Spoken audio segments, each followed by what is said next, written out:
மிகவும் அதிகமாக நேசிக்கப்படுகின்றவர்களே, மீண்டுமாக இந்த ஜூலை மாதம் 18ஆம் நாள் சனிக்கிழமை விடுமுறை நாளில் உங்களை சந்திப்பதில் மிகுந்த மகிழ்ச்சி அடைகிறோம். கர்த்தர் இந்த ஊழியத்தை ஆசீர்வதிப்பார். வேர்ட் ஆஃப் காட் மினிஸ்ட்ரி சார்பாக உங்கள் அனைவருக்கும் இயேசு நாமத்தில் என்னுடைய அன்பின் வாழ்த்துக்களை, ஸ்தோத்திரங்களை தெரிவித்துக் கொள்கிறோம். இந்த காலை நேர தியானத்தை ஆரம்பிக்கலாம். நம்முடைய ஆரம்பம் பிதா, குமாரன், பரிசுத்தாவின் நாமத்தில் உள்ளது. ஆமேன். ஜெபிப்போம். சர்வ வல்லமையும் மிகுந்த இரக்கமும் கிருபை நிறைந்த நல்லாண்டவரே, காலை வேலைக்காக ஆண்டவர் நன்றி செலுத்துகிறோம். ஸ்தோத்திரிக்கிறோம், துதிக்கிறோம். ராஜா, கடந்து போன இரவு முழுவதும் கிருபியாக எங்களை காத்து வழி நடத்தினீர். ஜீவனோடு எழுப்பியிருக்கிறேன், நன்றி செலுத்துகிறோம். இந்த நாளின் காலை நேர தியானத்தை ஆசீர்வதியும். அடியார்களை மறைத்து ஆண்டு நீர் பேசும் இந்த நாளின் இறை செய்தி, பாடல் வேலை, ஜெப வேலை எல்லாமுடைய சமூகத்தில் உறுதியாக இருக்கிறோம். இடையனையும் அன்பர் சாரும் சாகசாரி எடுத்து பயன்படுத்தும். இதை கேட்டு பயன்படுகிற எல்லா மக்களுக்கும் இந்த இறை ஆசிரியர்களை பரத்திலிருந்து தந்து வழிநடத்த வேண்டும் என்று ஜெபிக்கிறோம். அனைவரையும் ஆசீர்வதியும். இயேசுவின் மூலம் ஜெபிக்கிறோம் நல்ல பிதாவே, ஆமேன். காலை வேளையிலே திருக்கரத்தால் தாங்கி என்னை திருச்சித்தம் போல் நடத்திடுமே என்ற பாடலை சாரோடு இணைந்து நாம் பாடுவோம்.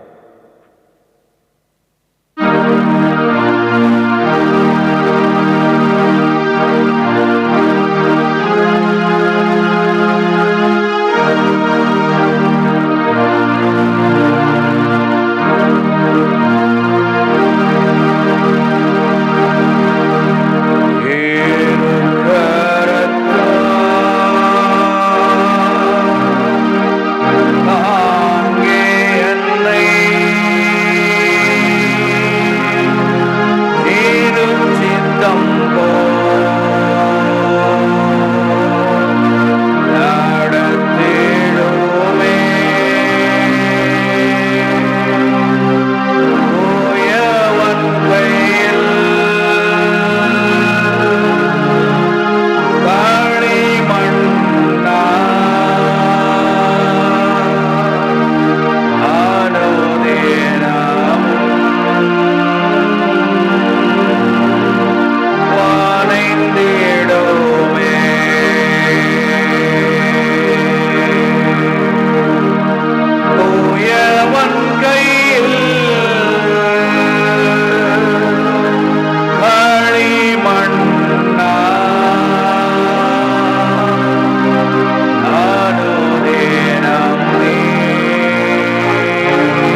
ஆண்டவராகிய இயேசு கிறிஸ்துவுக்குள் மிகவும் அதிகமாக நேசிக்கப்படுகின்றவர்களே, மீண்டுமாக இந்த காலை வேளையிலே உங்கள் யாவரையும் இயேசு நாமத்தில் அன்போடு வாழ்த்தி வரவிருக்கிறேன்.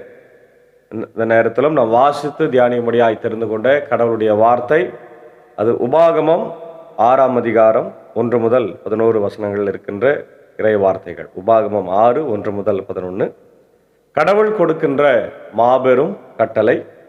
இந்த புத்தகம் இணை சட்டம் அல்லது உப ஆகமம். ஏற்கனவே யாத்ராகமம் புத்தகத்தில் சொல்லப்பட்டவைகள் மீண்டும் ஒரு முறை மோசேனுடைய கடைசி காலத்தில், அதாவது அவர் மரிப்பதற்கு முன்னதாக அவர் இந்த தலைமைத்துவ பண்பிலிருந்து விலகு யோசுவாவை வைக்கின்ற அந்த பொறுப்பில் வருகிற போது இது சொல்லப்பட்டதாக கடைசி discourse, the last discourse of Moses என்று நம்ம பார்க்கிறோம். மாபெரும் கட்டளை, கீழ்ப்படியாமை குறித்து எச்சரிக்கை போன்ற காரியங்கள் இதில் பார்க்கிறோம். உங்களுக்கு கற்றுக் கொடுத்த மாறும் நீங்கள் உடமையாக கொள்ளப்போகும் நாட்டில் கடைபிடிக்குமாறு உங்கள் கடவுளாகிய ஆண்டவர் கட்டளையிட்ட கட்டளைகளும் நியமங்களும் முறைமைகளும் இவைகளே. நீங்களும் உங்கள் பிள்ளைகளும் பிள்ளைகளின் பிள்ளைகளும் உங்களுக்கு உங்கள் கடவுளாகிய ஆண்டவருக்கு அஞ்சி நான் உங்களுக்கு கட்டளையிட்ட எல்லா நியமங்களையும் கட்டளைகளையும் உங்கள் வாழ்நாளெல்லாம் கடைபிடிப்பீர்களாக. இதனால் நீங்கள் நெடுநாள் வாழ்வீர்கள். இஸ்ரேலே, அவருக்கு செவி கொடு, அவற்றை செயல்படுத்த முனைந்திடு. அதனால் உன் மூதாதையரின் கடவுளாகிய ஆண்டவர் உனக்கு வாக்களித்தபடி பாலும் தேனும் நிறைந்து வழியும் நாட்டில் நீ நலம் பெற்று மென்மேலும் பெருகுவாய். இஸ்ராயேலே, செவிக்கொடு, நம் கடவுளாகிய ஆண்டவர் ஒருவரே. ஆண்டவர் உன் முழு இருதயத்தோடும் உன் முழு உள்ளத்தோடும் உன் முழு ஆற்றலோடும் உன் கடவுளாகிய ஆண்டவரிடம் அன்பு கூர்வாயாக என்று இந்த பகுதி நமக்கு சொல்லுகிறது. அன்பான தேவனுடைய பிள்ளைகளே, மோசே இஸ்ரவேல் மக்களுக்கு கானான் தேசத்திற்குள் நுழையும் முன் கொடுக்கும் மிக முக்கியமான கட்டளைகள் இவை. விசுவாசம் என்பது ஒரு தலைமுறையோடு முடிந்து விடுவது அல்ல, அது அடுத்த தலைமுறைக்கு கடத்தப்பட வேண்டும் என்பது இந்த பகுதி நமக்கு வலியுறுத்துகிறது. கடவுளுக்கு பயந்து நடப்பது, கடவுளுடைய கட்டளைக்கு கீழ்ப்படிவதன் நோக்கம் அவரிடத்துல பயபக்தியாக இருப்பதற்கு, நம்முடைய நாட்கள் நீடித்திருப்பதற்கும் முக்கியமான ஒரு காரணியாய் அமைகிறது. கர்த்தருக்கு பயப்படுதலே ஞானத்தின் ஆர்வம். இது அடிமைதனத்தின் பயம் அல்ல, அன்பினால் வரும் தேவ பக்தி. நீதிமொழிகள் 22:4, நீதிமொழிகள் 1:7 நம்ம இதெல்லாம் பார்க்கிறோம். தாழ்மைக்கும் கர்த்தருக்கு பயப்படுதலுக்கும் வரும் பலன் ஐஸ்வர்யமும் மகிமையும் ஜீவனமாம் என்று நம்ம பார்க்கிறோம். கர்த்தருக்கு பயப்படுவதே ஞானத்தின் ஆர்வம் என்று சாலமோன் சொல்லுகிறத பார்க்கிறோம். சங்கீதம் 128:1 கர்த்தருக்கு பயந்து அவர் வழிகளில் நடக்கிறவன் அவன் பாக்கியவான். ஒரு நாட்டின் சட்டங்களுக்கு நாம் பயந்து நடக்கும்போது விபத்துகளில் இருந்து தப்பி சமாதானமாக வாழ்வதை போல கடவுளுடைய பிரமாணங்களுக்கு பயந்து நடக்கும்போது நம் வாழ்க்கை ஆசீர்வாதமாக இருக்கும். 2வது 4:5 ஏற்கனவே நம்ம படித்தோம். இஸ்ரவேலே கேள், நம்முடைய கடவுளாகிய கர்த்தர் ஒருவரே கர்த்தர். நாம் அவரிடத்தில் முழு இருதயத்தோடும் ஆத்மாவோடும் பலத்தோடும் முழு ஆத்மாவோடும் முழு பலத்தோடும் அன்பு கூற வேண்டும். இதுவே பிரதானமான முக்கிய கட்டளை. இப்போ கடவுள் ஒருவரே என்கின்ற இந்த கான்செப்டை இங்கே கொண்டு வராங்க இல்லையா? The concept of the one god, monotheism. the only one God exists in this world. உலகத்தில் ஒரே கடவுள் தான் இருக்கிறார், வேற யாரும் கிடையாது. இப்போ மற்றவர்கள் எல்லாம் என்பது சொன்னால் நம்ம அதை இந்த டாபிக் நம்ம போக வேண்டிய அவசியம் இல்லை. ஒரே கடவுள், அது யாஹ்வே. கடவுள் நம்மிடம் அரைகுறை பக்தியை எதிர்பார்ப்பதில்லை, முழுமையான அர்ப்பணிப்பை விரும்புகிறார். மத்தேயு 22:37 இயேசு இந்த வசனத்தையே நியாயப்பிரமாணத்தில் எல்லாவற்றிலும் பெரிய கட்டளையாய் சொல்லுகிறார். அதாவது நியாயப்பிரமாணத்தில் முதல் கட்டளை என்ன? உன் கடவுளாகிய கர்த்தரிடத்தில் உன் முழு இருதயத்தோடும் முழு ஆத்மாவோடும் முழு பலத்தோடும் நீ அன்பு கூறுவாயாக. இதற்கு இணையான கட்டளை உன் சக மனிதனை உன்னை போல பிறனையும் நேசி என்கிறது. அப்போ அன்பு கூறுவாயாக, கடவுளிடத்துல நீ அன்பு கூறுவதை பற்றி இந்த பகுதி தெளிவாய் சொல்லுகிறது. அடுத்தது நம்ம பார்க்கிறோம், மல்கியா 1:6 நான் பிதாவானால் என் கனம் எங்கே என்று ஆண்டவர் கேட்கிறார். ஒரு கணவனும் மனைவியும் தங்கள் அன்பை எப்படி பகிர்ந்து கொள்ளாமல் ஒருவருக்கொருவர் உண்மையாக இருக்கிறார்களோ, பகிர்ந்து கொண்டு உண்மையாக இருக்கிறார்களோ, அதுபோலதான் நம்முடைய வாழ்க்கையில் நாமும் இருக்க வேண்டும். தேவனுக்கு கொடுக்க வேண்டிய மதிப்பு கனம் எல்லாவற்றையும் நமக்கு கொடுக்கணுன்றார்.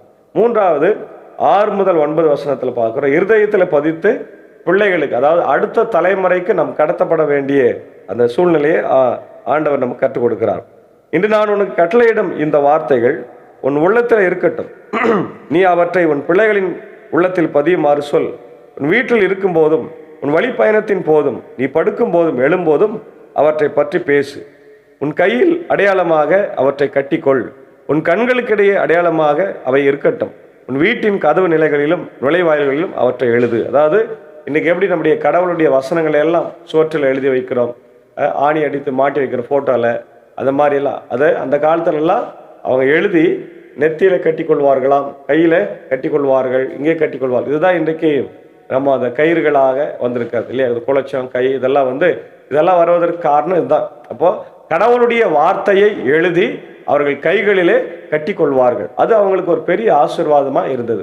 பிரியமான தேவனுடைய பிள்ளைகளே, இன்றைக்கு நம்முடைய பிள்ளைகளுக்கும் கடவுளுடைய வார்த்தையின் மேன்மையை நம்ம பற்றி சொல்ல வேண்டும். கடவுளுடைய வார்த்தை நேற்று இன்றும் என்று மாறாதது, அது என்றென்றும் வாழ்ந்திருக்கிறதா இருக்கிறது.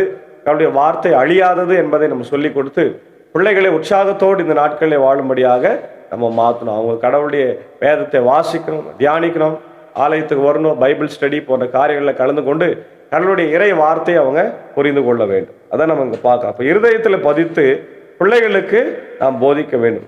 கடவுளுடைய வார்த்தை முதலில் நம் இருதயத்தில் இருக்க வேண்டும். பின்பு அதை நம் பிள்ளைகளுக்கு கருத்தாய் போதிக்க வேண்டும்.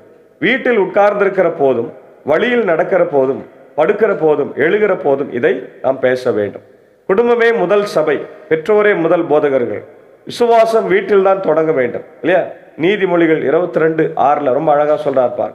பிள்ளையானவன் நடக்க வேண்டிய வழியில அவனை நடத்து, அவன் முதிர் வயதிலும் அதை விடாதிருப்பான். எபேசியர் 6:4 பிதாக்களே கர்த்தருக்கு ஏற்ற சிக்ஷையிலும் போதனையிலும் அவர்களை வளருங்கள் இல்லையா? இன்று பெற்றோர்கள் தங்கள் பிள்ளைகளுக்கு கற்றுக் கொடுக்க வேண்டிய படிப்பு, விளையாட்டு இதெல்லாம் இருக்குது. ஆனால் இன்னைக்கு அவங்க என்ன செய்யறாங்க பாருங்க, மொபைல் போன் உபயோகிப்பது போன்ற எல்லாவற்றையும் சொல்லிக் கொடுக்கிறார். ஆனால் எல்லாவற்றை விட முக்கியமாக தினமும் குடும்பமாக வேத வாசித்து ஜெபிக்கும் பழக்கத்தை அவர்களுக்குள்ள ஏற்படுத்த வேண்டும். இது ரொம்ப ரொம்ப முக்கியமானது. இன்னைக்கு நம்முடைய வாழ்க்கையில படிப்பான்னு சொல்றோம், நல்லதுதான் இல்லையா? ஆனால் வேத வாசிப்பா, ஆலயத்துக்கு வாப்பா இல்லையா, பிரசங்கத்தை கேளுப்பா என்று நம்முடைய பிள்ளைகளை பக்தியிலே எப்போது வளர்க்க போகிறோம். இதுதான் ஆண்டவர் நம்மிடத்துல கேட்குறேன். ஏன்னா நம்முடைய கடவுள் ஒரே கடவுள், ஒரே தேவன், சர்வ வல்லமையுள்ள கடவுளாச்சே. அவர் நமக்காக அவ்வளோ பெரிய கடவுள் இன்றைக்கு இந்த பூமியில இறங்கி வந்து நமக்காக கல்வாரி சிலுவையிலே மரித்து ரத்தம் சிந்தி நம்மை சிலுவையில் மீட்டு கொண்டார். அல்லேலூயா, பிரைஸ் தி லார்ட். அந்த ஆண்டவரை நாம் புரிந்து கொள்ள வேண்டும் என்றால் வேதத்தை அதிகமாய் வாசிக்கணும், தியானிக்கணும், ஒரு ஜபத்தில் உட்காரணும் இல்லையா? இதுதான் ஆண்டவர் நமக்கு கற்றுக் கொடுக்க வேண்டும் என்று சொல்றார். கடைசியில ஆசீர்வாதத்தின் மத்தியில நீ கடவுளை மறந்துட்டாக்கா அவ்வளவுதான் அப்படின்றார். மேலும் ஆபிரகாம், ஈசாக்கு, யாக்கோபு என்னும் உன் மூதாதையருக்கு கொடுப்பதாக ஆணையிட்டு கூறிய நாட்டுக்குள்ளே உன் கடவுளாகிய ஆண்டவர் உன்னை புகை செய்யும் போது நீ கட்டி எழுப்பாத பரந்த வசதியான நகர்களையும், நீ நிரப்பாத எல்லா செல்வங்களால் நிறைந்த வீடுகளையும், நீ வெட்டாத பாறை கிணறுகளையும், நீ நடாத திராட்சை தோட்டங்களையும், ஒலிவ தோப்புகளையும் அவர் உனக்கு கொடுக்கும்போது நீ அவரை மறந்து போகாத. அப்போ கடவுள் இதெல்லாம் செய்யும்போது நமக்கு என்ன கொடுக்குறாரு? நிறைவான ஆசீர்வாதத்தை தருகிறார். நீ கடவுளுடைய வசனத்தை வாசித்து தியானித்து உடைய பிள்ளையாய் கீழ்ப்படிந்து நடக்கும்போது உனக்கு எல்லா ஆசீர்வாதங்களும் கிடைக்கிறதா சொல்றார். நீங்கள் கட்டாத பட்டணங்கள், நீங்கள் நிரப்பாத நன்மைகள், நிறைந்த வீடுகள், நீங்கள் தோண்டாத கிணறுகள், நீங்கள் நடாத திராட்சை தோட்டங்கள் ஆகியவற்றை கடவுள் உங்களுக்கு கொடுப்பார். நீங்கள் சாப்பிட்டு திருப்தியாகும் போது கர்த்தரை மறவாதபடி எச்சரிக்கையாயிருங்க. அப்போ என்ன சொல்றாருன்னா, கடவுளை மறந்துடாத இல்லையா? அதான் முக்கியமானது. வறுமையை விட வளம்தான் மனிதனை ஆன்மீக ரீதியில அதிகம் வீழ்த்துகிறது. இப்போ ஆசீர்வாதம் கிடைக்கும் போது ஆசீர்வதித்தவரை மறந்துவிட கூடாது. அதான் நம்ம இங்க பார்க்கிறோம். உபாகமம் 8:11-14 நீ சாப்பிட்டு திருப்தியாகி உன் இருதயம் மேட்டிமை கொண்டு உன்னை புறப்பட பண்ணின உன் கடவுளாக கர்த்தரை மறவாதபடிக்கு எச்சரிக்கையாயிரு இல்லையா? உன்னுடைய இருதயம் என்ன ஆகக்கூடாதா? மேட்டிமை ஆகக்கூடாது. நீதிமொழிகள் 30:9 பார்க்கிறோம்.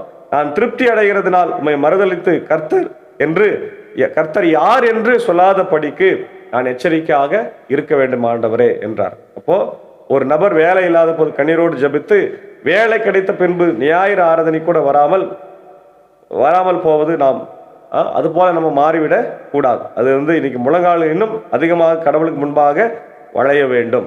தன்னுடைய ஆசீர்வாதம் தலைமுறைகளில் நிலைத்திருக்க வேண்டும் என்றால் நம் கடவுளுக்கு பயந்து அவரை முழுமையாக நேசித்து அவருடைய வார்த்தைகள் நம் பிள்ளைகளுக்கு கற்றுக் கொடுத்து நம் நன்மைகளை பெற வேண்டும். இன்னைக்கு நிறைய பேர் அப்படிதான் செய்கிறாங்க இல்லையா? கடவுளுடைய வார்த்தையை நம்ம கேட்குறோம், ஆனால் அதே நேரத்தில் கடவுளுக்கு நம்ம நன்றி சொல்றதுக்கு அவருடைய ஆராதனைக்கு நாம் வருவதில்லை. நிறைய நேரத்தில் அவருக்கு நம்ம நன்றி சொல்லுவதே இல்லை. எதுக்கு ஆராதனைக்கு வரோம்?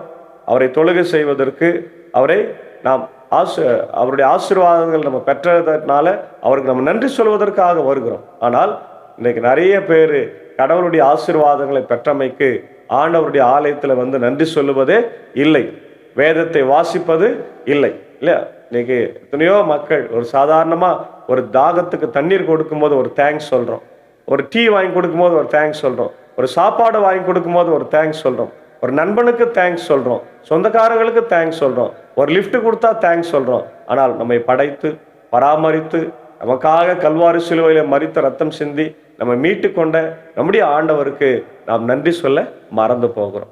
ஆண்டவருடைய ஆலயத்துக்கு வருவதற்கே மறந்து போகிறோம். கேட்டால் நேரமின்மை, வேலை இருக்குது, துணி துவைக்கணும், தண்ணி வருது, அது இதுன்னு சொல்லி நம்ம கடவுளை நம்மளே ஏமாற்றி கொண்டிருக்கோம். கடவுளை ஏமாற்றல, நம்மை நாமே ஏமாற்றி கொண்டிருக்கோம். பிரியமான பிள்ளைகளே, இதெல்லாம் இந்த நாளிலே நம்ம யோசித்து எதிர்கால சந்ததிக்கு பிள்ளைகளை கடவுளுடைய வார்த்தையை பற்றி கற்றுக் கொடுத்து பிள்ளைகளை விசுவாசத்தில் வளர்க்கும்படியாக கடவுள் நம்மளை அழைக்கிறார். அப்படிப்பட்ட ஒரு இறை வாழ்வை பெற்று வாழ தூய ஆவியானவர் இந்த நாளிலே நமக்கு உதவி செய்து காப்பாராக.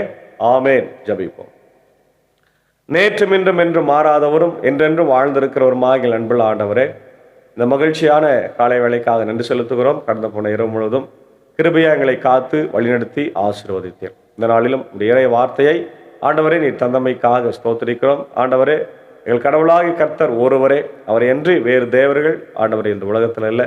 ஆகவே நாங்கள் முழு இருதயத்தோடு, முழு ஆத்மாவோடு, முழு பலத்தோடு பிரதான கட்டளையாக இந்த நியாயப்பிரமாண கட்டளையை நாங்கள் ஃபாலோ பண்ணி இதை போல நாங்கள் ஆண்டவரே கடவுளை வணங்கி, ஆண்டவரை ஞானத்தின் பிறப்பிடம், ஞானத்தின் ஊற்றாயிருக்கிற நாங்கள் உமையே வணங்க கடவுள் கிருபை தார். இந்த வார்த்தைகளை கேட்டுக்கொண்டிருக்கிற அகில உலகத்தில் இருக்கிற எல்லா மக்களையும் ஆசீர்வதியும். இப்படி தேவையெல்லாம் சந்திய ராஜம். குறிப்பாக இந்த ஊழியத்தில் எங்களோடு இருக்கிற அன்புக்குரிய அன்பர் சாரியும் ஏஞ்சக்காவையும் அன்பான பிள்ளைகள் மாத்தல் மறையிலும் ஆசீர்வதிங்க. இந்த நாளில் எங்களுடைய ஆண்டவரே தங்கராஜ் ஐயா ஆயர் அவர்கள் காலம் சென்ற ஆயர் அவருடைய ஆண்டவர் நினைவு நாளை அனுசரிக்க குடும்பமாக பெங்களூர் பயணப்பட்டு கொண்டிருக்கிறாங்க. இந்த பயணப்பட போகிறாங்க.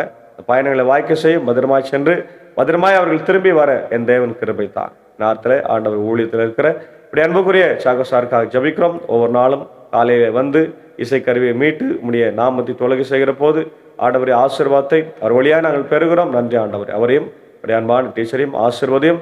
அவருடைய பணிகள், பயணங்கள், ஊழியங்கள் ஆசீர்வதியும். பல்வேறு இடங்களிலே அவர் மாஸ்டராக இருந்து அவர் ஆண்டவரை இந்த இசைக்கருவியை மீட்டுவதற்காக பயிற்சி கொடுக்கிறார்.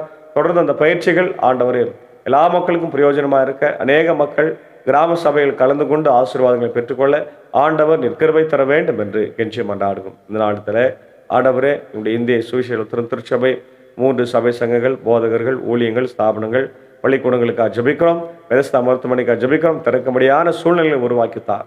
ஆண்டவரே ஆண்டவரே ஸ்தாபனங்கள், பள்ளிக்கூடங்கள் ஆண்டவரே இன்றைக்கு ஒரு செயல்படாத ஒரு ஆண்டவரே நிறுவனங்களாய் மாறிக்கொண்டிருக்கு. இப்படியெல்லாம் மாறாமல் மிக அழகாய் செயல்படுகிற நிறுவனங்களாய் மாறட்டும். திருச்சபைகளும் ஆயர்களும் கூட ஆண்டவர் ஊழியத்தில் இன்னைக்கு பின்தங்கி இருக்கிற ஒரு சூழ்நிலை இருக்குது. அதெல்லாம் மாறி நன்றாக செய்ய, சிறப்பாக செய்ய ஆண்டவர் நீர் கிருபை தர வேண்டும் என்று நான் ஜெபிக்கிறேன். ஒவ்வொரு போதகர்களையும், திருச்சபைகளையும், குடும்பங்களையும் ஆசீர்வதியும். குறிப்பாக அடியன் பணியாற்றுகிற பாபனப்பள்ளி, மின்னூர், வடகரை, மேல் திருச்சபைகளையும் குடும்பங்களையும் ஆசீர்வதி. அடியன் மனைவி பிள்ளைகளை ஆசீர்வதியும்.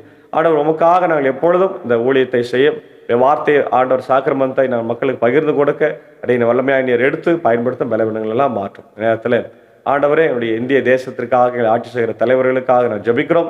தமிழ்நாட்டு முதலமைச்சருக்காக ஜபிக்கிறோம். அவங்கவுங்க சரியான ஆண்டவர் முறையிலே ஆட்சி செய்யட்டும். உலக நாடுகளுக்காக ஜபிக்கிறோம். ஆண்டவரே கடுமையான போர் பதற்றங்கள் எல்லாம் இருக்கிறது, அதெல்லாம் மாற்றுங்க. அதே போல் சூப்பர் எல்னினோனால கடுமையான வெயில் இருக்கிறது. எங்களுக்கு வர வேண்டிய மழை தாமதப்படுகிறது ராஜா. எங்களுக்காக நான் ஆண்டவர் ஜபிக்கிறோம். நல்ல மழையை தந்து இப்படிய புல் பூண்டுகளை நினைக்க ஆண்டவரை செழிக்க வைக்க கர்த்தர் கிருபை தர வேண்டும் என்று நிச்சயம் ஆடுகிறோம். இந்த நேரத்தில் ஆண்டவரே பிரத நாட்களை நன்றி செலுத்துகிற ஒவ்வொருவருக்காக ஜபிக்கிறோம். குறிப்பாய் நாளை தினத்தில் ஆண்டவரே எங்களுடைய சென்னையிலேருந்து ஒவ்வொரு நாளும் ஆண்டவர் எங்களை இதோ உற்சாகப்படுத்துகிற திரு மைக்கேல் செல்வம் அண்ணனுக்காக ஜெபிக்கிறோம். அவருடைய அன்பு மனைவி, அன்பான பிள்ளைகள், குடும்பத்தின் மக்கள் யாவரையும் ஆசீர்வதியும். தேவையெல்லாம் சந்தித்து வழிநடத்தி இன்று போல் என்றும் மகிழ்ச்சி, சமாதானம், நல்ல உடல் சுகத்தோடு வாழ கிருபைத்தார். இந்த நேரத்தில் பிறந்த நாளை, திரும்ப நாளை காணுகிறவர்கள், இந்த நாளை விசேஷித்த நாளை கருதுகிறவர்கள் எல்லாரையும் கர்த்தர் விசேஷமாய் ஆசீர்வதிக்கிறார்கள். ஆண்டவர் குறிப்பாக நேரத்தில் பலவீனமாக இருக்கிற இப்படி அன்புக்குரிய கர்த்தாவே எல்மாங்குப்பம் டிஎஸ்பி சாருக்காக, இப்படி நிக்சன் ஆயருக்காக, இப்படி கனே டாக்டருடைய அன்பான அண்ணன் திரு தாமஸ் ஐயாவுக்காக, அப்படி சம்பந்தி பிளாரன்ஸ் பக்தநாதன் அவர்களுக்காக ஆண்டவரே, அதே போல என்னுடைய ஜோபையாவுடைய அன்பு துணைவியாருக்காக, டென்னிஸ் ஐயாவுடைய துணைவியாருக்காக ஆண்டவரே, என்னுடைய கோயில் பிள்ளை செல்வ அண்ணனுக்காக, என்னுடைய நித்யா அண்ணனுக்காக நான் ஜெபிக்கின்றோம். ஆண்டவர் யாரெல்லாம் இன்னும் பலவீனமாக சுகனமாக இருக்கிறாங்களோ எல்லாரையும் கண்ணோக்கி பார்த்து, படுக்கலைகளெல்லாம் கண்ணோக்கி பார்த்து அவருடைய பரிபூர்ண சுகத்தை என் தேவன் தர வேண்டும் என்று கெஞ்சி மன்றாடுகிறோம். தொடர்ந்து ஆண்டவரே என்னுடைய தேசத்திற்காக மீண்டுமாய் ஜபிக்கிறோம், தமிழ்நாட்டுக்காக ஜபிக்கிறோம். ஆண்டவரே என்னுடைய திருப்பத்தூர் மாவட்டத்துக்காக ஜபிக்கிறோம். நல்ல மழையை தந்து என்னுடைய புல் பூண்டுகள் செழிக்க கிருபைத்தார். விசேஷமாய் இந்த நாளிலும் வாணியம்படியில் நல்மைப்பர் திருச்சபையில் நடைபெறுகிற வாணியம்படி வட்ட அளவிலான மாதர் சங்க கூடுகைக்காக ஜபிக்கிறோம்.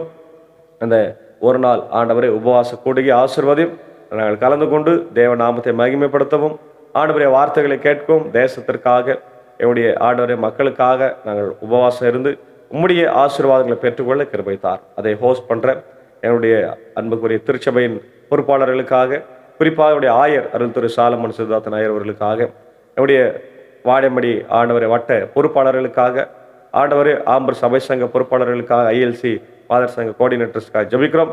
எல்லாரையும் கர்த்தர் ஆசீர்வதித்து நீர் எடுத்து பயன்படுத்தும். அநேக திருச்சபையின் மாதர்கள் வந்து அதில் கலந்து கொண்டு ஆண்டவர் தேவ ஆசீர்வாதங்களை பெற்றுக்கொள்ள கிருபைத்தார். தொடர்ந்து ஆண்டவரே இந்த நாளில் ஆண்டவர் எல்லா பணிகளையும் ஊழியங்களையும் கர்த்தர் ஆசீர்வதி. நாளை தினத்தில் உடைய ஆலயத்துக்கு வந்து உடைய வார்த்தைகளை கேட்க கர்த்தர் கிருபைத்தார். இறைமைந்தன் இயேசுவின் மூலம் ஜபிக்கிறோம் நல்ல பிதாவே, ஆமென். எல்லா வல்ல தந்தை, மகன், தூய ஆவியின் ஆசைகள் இந்த நாளிலே நம் அனைவரோடு ஆண்டவர் தாமே தங்கி தரித்திருப்பதாக. ஆமென். God plus.